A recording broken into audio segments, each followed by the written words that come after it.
안녕하세요. 부경대학교 컴퓨터공학과 장원도 교수입니다. 오늘 C 프로그래밍 14주차 들어가도록 하겠습니다. 오늘은 구조체에 대해서 공부를 하도록 하겠습니다. 여러분 책에 보시면 13장이 되겠습니다. 챕터 13입니다. 자, 오늘 우선은 구조체의 개념에 대해서 설명을 드리고요. 그 다음에 구조체의 정의 및 변수 선언에 대해서 또 설명을 드리고 그 이후에 실습을 진행하도록 하겠습니다. 우리가 이제 자료형이라고 하는 거를 이제 여러분 알고 계시죠? 어떤 게 있죠? C 언어에서 자료형. 이제 int, 더블, 캐릭터 뭐 이런 것들이 있죠? 그래서 이제 거기서 보시면 기본적인 자료형이 있어요. 캐릭터 여기 적혀 있네요. 플롯, 더블, 보이드도 있네요. 없는 거. 그 다음에 여기서 파생된 자료형이라고 해가지고 뭐 배열, 포인터 등등이 있고요. 구조체와 공용체는 여러분이 안 배우셨고요. 공용체는 오늘 하지 않을 거고 구조체만 다룰 예정입니다. 그 다음에 타입데프 같은 경우는 자료형이라고 보기는 조금 어렵고요. 사실은 타입데프를 써서 이제 구조체를 쓸 때 좀 더 편하게 이렇게 정리를 해볼 수 있겠습니다. 그 외에 enum이라고 해가지고 이렇게 연속된 자료를 나타내는 그런 방식이 있습니다. 자, 구조체라고 하는 거는 이제 왜 필요한가 라고 하면은, 자, 우선 이런 경우를 한번 생각해 봅시다. 어떤 사람이 있는데 이제 이 학생이 이제 학번 정보가 있어요. 학번 정보가 있고 이름 정보가 있고 학점 정보가 있는데, 요거에 대해서 이제 학번은 정수로 했고 이름은 문자열로 했고 학점은 뭐 실수로 정의를 했어요. 이렇게 할 수 있겠죠. 이렇게 만들었는데 이렇게 이제 개별 변수로 나타낼 수는 있는데 뭔가 좀 관리가 안 되는 거예요. 왜냐하면 한 명인 경우에는 뭐 괜찮아요. 근데 2명, 3명이 돼요. 그러면 이제 학번이라고 했을 때 만약에 이게 학번이 이제 넘버로 이제 이름을 만들었어요. 변수를. 그러면 한 사람의 이름은 학번은 여기다 저장할 수 있겠지만 두 사람이 되면 얘도 곤란해지죠. 얘를 다시 배열로 만들어야 돼요. 그러면 이제 좀 관리가 불편한 거예요. 얘도 이름인데 이름을 이렇게 만들어 놓고 보니까 뭐 한 명일 때는 괜찮은데 2명, 3명이 되면 얘도 배열이 또 나와야 되겠죠. 그레이드도 배열이 있어야 돼요. 그래서 각각에 대해서 배열로 해서 이거를 지금 관리를 하려고 하니까 관리가 되게 어려워지는 그런 경우가 생깁니다. 그래서 이거를 묶어서 하나로 이제 뭔가 표현을 할 수 없을까 라고 해서 나온 것이 구조체입니다. 그래서 이제 구조체는 이렇게 서로 다른 여러 개의 변수 하나로 묶어서 사용하는 거고요. 그래서 넘버, 네임, 그레이드 이렇게 있으면 이걸 하나로 묶어서 요거 하나가 한 덩어리야 라고 얘기를 해주는 겁니다.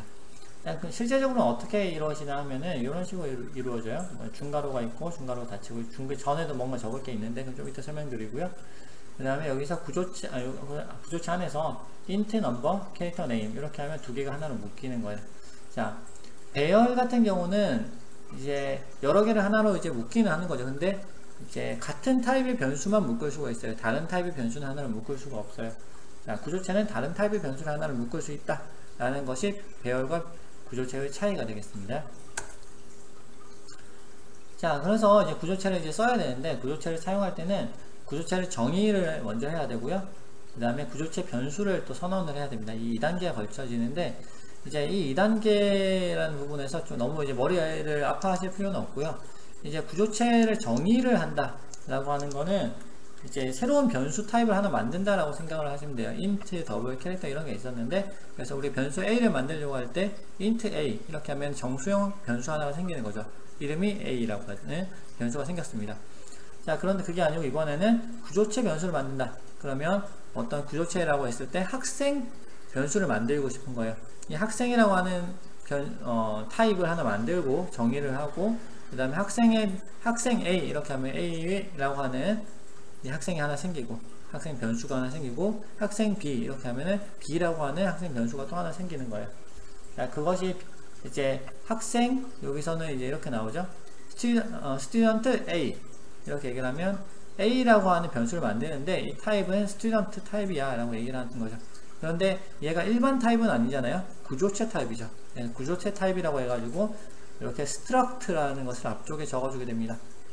그래서 struct student A 라고 하면 A라고 하는 구조체 변수가 생기는데 타입은 student다 라는 겁니다. 그러면 스튜던트가 어떻게 내부적으로 구성이 되어 있는지, 구조체인 건 알겠는데 구조체 안에 내용이 어떻게 되어 있는지는 요것만 봐가지고는 컴퓨터가 알 수가 없잖아요. 그래서 요 안에 내용을 정의를 해줘야 됩니다. 그 정의가 이루어지는 부분이 구조체 정의하는 부분이고요. 당연히 변수를 선언하기 전에 구조체를 먼저 정의를 해줘야 됩니다. 그래서 여기 구조체를 하려면 이런 식으로 쓰게 됩니다. struct student 이렇게 하면 struct라는 건 먼저 써줘야 돼요. 그 다음 이게 구조체라는 걸 명시를 해줘야 되기 때문에, 그 다음에 구조체의 이름이 그 다음에 나옵니다. student라고 하는 구조체를 만들겠다 라는 거고요. 그 다음에 구조체 안에 들어가야 될 것들, 하나를 묶으려고 하는 내용들이 중괄호 안쪽에 들어가게 되고요. 그 다음에 정의가 끝나면 세미콜론으로 마무리를 하게 됩니다. 예, 좀 이해가 되십니까? 예, 뭐 이렇게 기본적인 타입이 이렇게 되는 거죠. 이걸 실제적으로 이렇게 코드에서 놓고 보면 이렇게 된다 라는 내용이 되겠습니다. 자, 구조체 선언을 뭐 다양하게 해보실 수 있겠죠. 뭐 스튜던트는 이렇게 하면 되겠고요. 그 다음 rect는 이제 뭐 사각형이라고 했을 때 시작점 xy 좌표, 그 다음에 사각형의 너비, 높이, 그 다음에 이제 뭐 어떤 컴플렉스형이다, 복소수를 나타내는 타입은 없잖아요. 복소수를 나타내는 어떤 변수 타입을 하나 만들어 보자. 그러면 struct complex 라고 해놓고 안쪽에 내용으로 더블 리얼, 더블 이미지너리 이렇게 해서 뭐 두 개의 변수가 들어간다 라고 얘기를 할 수 있겠죠. 뭐 데이트 스트럭트를 만들겠다, 구조체를 만들겠다 그러면 안쪽에 뭐 년, 월, 일 정보가 들어가야 되겠죠. 자, 여기서 이렇게 구조체를 이렇게 만들 수 있는데요. 구조체를 만들 때 안쪽에 들어가는 요 내용, 안에 들어가는 변수들은 구조체의 멤버라고 합니다. 뭐라고 한다고요? 구조체의 멤버. 그래서 rect라고 하는 구조체가 있으면 rect의 멤버는 뭐가 되나요? sx, sy. 그 다음에 s는 여기 스타팅 포인트라는 얘기예요. 사각형의 뭐 스타팅 포인트 xy가 뭐 이렇게 돼 있고, 그 다음에 뭐 사각형의 너비가 이렇고 높이가 이렇다 라고 하는 것이 멤버가 되겠습니다. 자, 구조체의 정의를 하는 방법이 이제 이런 기본적인 방법을 말씀드렸고요. 그런데 요거를 조금 간소화시켜 가지고 하는 방법이 있어요. 정의하는 건 더 복잡해지는데 쓰기가 편해요. 쓸 때마다 struct student A, struct 뭐 date B 뭐 이런 식으로 앞쪽에 struct를 계속 적어줘야 되니까 좀 귀찮은 거예요. 그래서 요거를 이제 typedef를 써가지고 struct를 안 쓰게 만들 수가 있습니다. 그래서 typedef를 쓰면은 원래 typedef 뭐 AAAB 이렇게 하면 AAA를 B로 쓰겠다. 그러면 B라고 쓰면은 내부적으로 AAA라고 하는 고 이제 인식을 하는 거죠. 자, 여기서 이제 typedef를 써가지고요. typedef 쓴 다음에 struct 해서 쭉 내용을, 구조체 내용을 적습니다. 그 다음에 맨 마지막에 이렇게 좀 간소화해서 별칭을 여기다 적어요. student라고 적으면 그 다음에는 student A, struct를 안 적어도 되는 거죠. 네, 이런 식으로 활용을 하실 수가 있습니다. 네, 그래서 여러분 선호하는 방식으로 쓰시면 돼요. 이렇게 쓰셔도 되고 이렇게 쓰셔도 되고. 네, 보통 typedef를 쓰면은 이게 좀 아무래도 간소화되기 때문에 typedef를 많이들 쓰고 있습니다. 네, 제가 지금 굉장히 빠른 속도로 설명을 드리고 있는데요. 더 느리게 하면 여러분 지루하실 것 같아서 그냥 빠르게 진행을 하고 있습니다.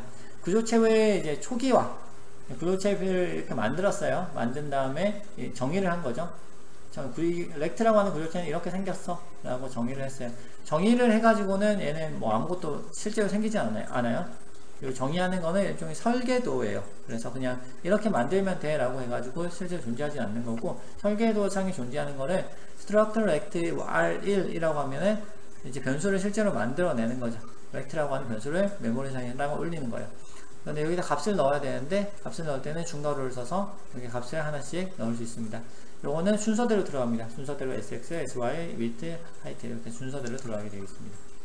자, 그 다음에 구조체 멤버에 접근을 해야 되겠죠. 이제 R1의 이제 x 좌표가 뭐냐라고 하면은 R1.sx, R1.sy, R1.width 뭐 이렇게 쓸 수가 있겠습니다. 그래서 여기서 점이라고 하는 거는 그 구조체의 멤버를 얘기를 하는 거예요. R1점이라고 했으면 그 내용에 대해서 R1이 가지고 있는 그 내용을 이제 설명하는 거죠. 이 점을 이제 여러분이 이해를 하실 때 어떻게 이해를 하시면 되냐면요. 이제 어떤 학생이 있는데, 여러분이 학생이죠. 학생의 뭐 예를 들어서 여러분 이름이 뭐 철수라고 하면 철수.키 이렇게 하면 철수의 키를 얘기하는 거예요. 그 다음에 철수.뭐 age 이러면은 철수의 age 나이를 얘기를 하는 거죠. 뭐 그런 식으로 접근을 할 수가 있습니다. 자, 그럼 여기서 이제 일반적으로는 이렇게 하는 게 맞아요. 근데 이제 이걸로 포인터인 경우에는 조금 얘기가 달라져요. 어떻게 달라지냐면요. 포인터가 예를 들어서 이제 이렇게 하나 만들어 놓고 그 다음에 구조체도 포인터 변수가 있을 수 있어요. 뭐 P라고 하는 포인터 변수가 있다고 해봅시다. 이 포인터가 P라고 하는 포인터 누구를 가리키냐면 R1의 주소를 가리킨다고 할 수 있겠죠. 그러면 얘는 구조체 포인터인 거예요. 구조체를 가리키는 포인터. 그러면 그 다음에는 이제 P를 사용을 해서 얘를 접근을 할 수가 있는데요. P 아까 뭐라고 했어요? P의 이제 P의 멤버라고 하면 P. with 뭐 이렇게 접근을 해야 되겠죠. 근데 여기서 이제 달라지는 건 뭐냐면 with라고 하는 것이 이제 P 자체의 멤버는 아니라는 거예요. P가 가리키고 있는 애의 멤버가 되죠. 그래서 P가 가리키고 있는 변수의 너비를 사용을 하겠다 라고 하면 이렇게 이제 할 수 있습니다. 그래서 예를 들어서 너비하고 높이를 곱하려고 해요. 그럼 P의 하이트를 곱해가지고 얘를 사이즈라고 하는 변수에다가 집어넣겠다 라고 하면 이런 식으로 이제 코드를 적게 되는 거죠. 자, 이해가 되셨죠? 일반적으로는 점을 사용을 해요. 그 다음에 포인터 변수인 경우에는 자, 화살표를 사용한다.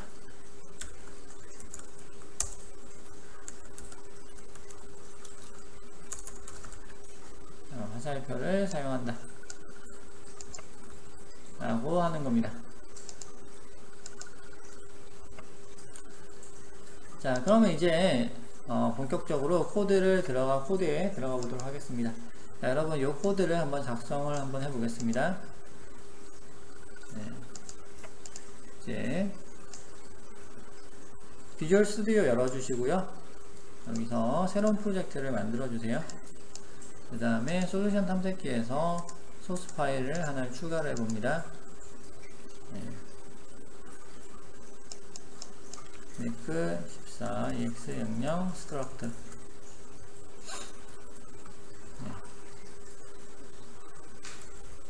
이렇게 해보겠습니다. 자, 이제 들어가는데 이제 샵 include stdio.h 샵 include slang.h int main void 이렇게 해가지고 return 0 int number character name 더블 grade 넘버에다가 뭐 예를 들어 이건 여러분 적당히 해주세요. 2017 000 학번이 어떻게 되죠? 보통 2019 000 1 나눴습니다. 여기서 이제 스트링 카피를 하는데요. 이제 스트링 카피를 왜 하냐면 여기 네임에다 값을 넣어야 되니까 그래요. 네임 에다가 홍길동을 넣었습니다. 그 다음에 그레이드는 4.3을 넣었어요. 그 다음에 이제 출력을 해보겠습니다. printf 학번은 D 넘버 출력하고요. 그 다음에 짠짠해서 이름과 학점 이름 학점 이름은 %s 학점은 %f 네, 이름은 네임을 출력해야 되고요. 그레이드는 이걸 출력해야 되겠죠. 네, 이렇게 실행을 한번 시켜보겠습니다. 컨트롤 F5 눌러보겠습니다. 빌드 오류 strcpy 언더바 s 네, 그냥 바로 되나요? 네, 한번 해보겠습니다. 네, 됐네요. 자, 이렇게 하면 이제 학번과 이름과 학점을 이렇게 넣어서 출력하는 프로그램을 만들었습니다. 근데 좀 불편하죠. 자, 여기서 이제 여기 안 불편하다 이렇게 느껴지시는 분은 새로 만들어 보시면 됩니다. 넘버 1, 자, 넘버 2 네, 만들어 보세요. 넘버 2. 그 다음 네임 1이 있어야 되겠고, 네임 2가 또 있어야 되겠죠. 그 다음 그레이드 1이 있어야 되겠고, 그레이드 2가 있어야 되겠습니다. 넘버 1은 이렇게 넣고요. 네임 1도 이렇게 넣고, 그레이드 1도 이렇게 넣습니다. 그 다음에 이제 넘버 2는 뭐 이렇게 바꿔봐야겠죠. 그리고 홍길동 대신에 뭐 김사랑, 그레이드는 4.1. 그 다음에 넘버 1 출력하고, 그 다음에 다시 또 출력을 해봅니다. 2를 출력해봅니다. 이렇게 실행을 해보면요, 그레이드 2를 제가 안 넣었나요? 네, 여기 2를 안 넣었네요. 네임도 2를 안 넣었네요. 자, 이렇게 해서 다시 실행해 보겠습니다. 네, 뭐 두 사람의 결과가 들어갔죠. 자, 이렇게 뭐 나와져요. 근데 이제 점점 불편해지죠. 이제 관리가 안 되는 거예요. 점점 변수가 이제 너무 복잡해져요. 자, 이번에는 구조체를 사용해서 얘를 좀 수정을 해 보겠습니다. 스튜던트라고 하는 구조체를 만듭니다. 만드는데 내용은 int number, 캐릭터 name, 그 다음에 더블 그레이드. 이렇게 해서 구조체를 새로 하나 만들었습니다. 자, 그러면 이제는 어떻게 할 수 있냐면요, 이렇게 안 하고요, struct student죠. struct student S1 이렇게 하면 학생 1이고요. S2 하면 학생 2에요. 자, 이제 변수 선언이 굉장히 깔끔해졌어요. 자, 그러면 이제는 여기서 넘버 1, 뭐 그레이드 1 이런 식으로 1, 2 이런 식으로 안 하고요. 이제 S1.number, 네, S1.name, S1.grade, S2.number, S2.name, S2.grade. 자, 이렇게 들어갈 수가 있겠습니다. 네, 자, 여기에 세미콜론을 안 찍었네요. 자, 그래도 많이 깔끔해졌죠. 이제 변수 선언하는 부분에서 굉장히 얘네들이 깔끔해진 거를 보실 수가 있습니다. 자, 여기서 제가 수정을 안 했네요. S1.number,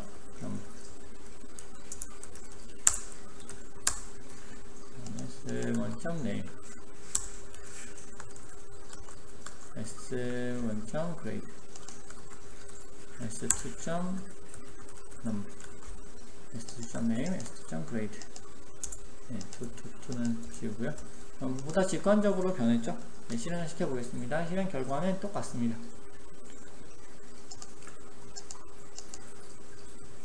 네, 이번에는 이제 좀 더 간결화 시켜보겠습니다. 함수를 사용해서, 이게 좀 반복되잖아요? 반복되는 애를 함수를 사용해서 좀 줄여보겠습니다. 자, void print student. 자, 이렇게 해서 이제 이런 새로운 함수를 정의를 했어요. 내용을 출력해라. 이 함수는 뭐냐면 파라미터로 이제 스튜던트 구조체를 하나 받아가지고요, 이 구조체에 해당하는 이제 이 구조체 변수의 값을 출력을 하는 거죠.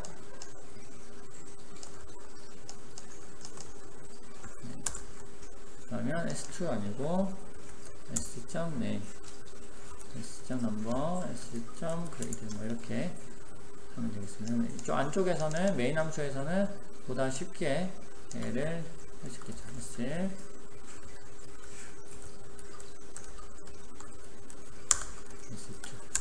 네, 지금 굉장히 간결해졌죠. 네. 그래서 이제 보시면요, 이제 똑같은 내용이에요. 똑같은 내용인데 이제 구조체를 썼고, 그 다음에 구조체를 파라미터로 받는 함수를 사용을 했습니다. 그래서 s 점 넘버니까 s라고 하는 변수의 이제 속성, 이제 멤버 변수를 바로 지정을 할 수가 있겠죠. 실행을 해보시면요, 실행 결과는 똑같습니다. 똑같은데 메인 함수가 지금 굉장히 간결해진 것을 보실 수가 있겠습니다. 자, 여러분 이제 코딩을 하실 때요, 나중에 여러분 좀 더 점점 이제 시간이 갈수록 점점 복잡한 프로그램을 코딩을 하시게 될 텐데, 이제 코딩을 할 때 중요한 거는 함수 등을 써가지고 이제 코드를 간결하게 만들어야 돼요. 간결하다고 하는 게 무조건 짧다라고 하는 게 아니고 하나의 정보가 하나의 장소에만 들어가는 것이 간결한 거고요. 그 다음에 핵심되는 부분이 너무 길어지지 않는 거예요. 메인 함수에 코드가 다 들어가면은 메인 함수가 너무 길어지거든요. 그래서 보기가 어렵습니다. 사실 이제 가장 이상적인 이제 어떤 코드라고 했을 때, 이상적인 코드는 어떤 하나의 함수의 길이가 한 화면을 벗어나지 않는 정도가 가장 이상적이라고 저는 이렇게 생각을 합니다. 왜냐하면 한 화면 벗어나면 이제 머리가 따라가기가 힘들거든요. 본인은 또 알 수 있을지 몰라도 다른 사람이 보기가 어렵습니다. 자, 네, 그렇게 이제 구조체를 써가지고 이렇게 우리가 간결하게 만들 수 있다라는 거를 얘기를 했고요. 그 다음에 여기서 이제 조금 더 간결하게 가보도록 하겠습니다. 이번에는 setStudentInfo라고 하는 함수를 새로 만들어 보겠습니다. 지금 넣을 때 얘도 좀 너무 사실은 좀 불편하잖아요. 그래서 좀 요거를 보다 편하게 넣을 수 있도록 함수를 디자인을 해 보겠습니다. 그러면 얘는 이제 setStudentInfo 이렇게 해가지고 정보를 받아서 그대로 그 정보를 이제 구조체에다 넣어줍니다. 자, 받아서 어딘가에 넣어줘야 되는데 그걸 넣어주는 거를 이제 우리가